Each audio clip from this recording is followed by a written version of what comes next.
Ayan po mga kabaro, meron po tayo ditong malaking chick, sisiw, ano po.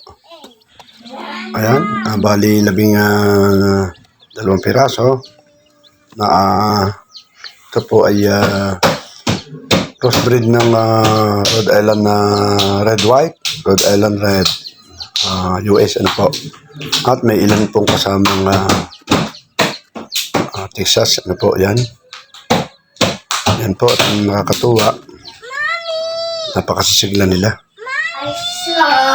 Ito po, inilagyan ko ng kusot sa ilalim habang sisiw pa, ano ho, at para hindi ho siya makakain ng ipot o maghalahok sa ipot, ano ho, at tulad po ng kanyang mga balahibo para fresh ang kanilang mga balahibo.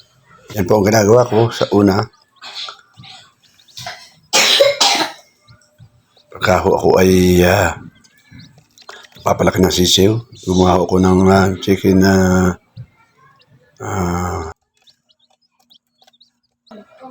ang kanyang brother, ano po, at tayo po ay para makapagpalaki ng ayos na sisiw, ano.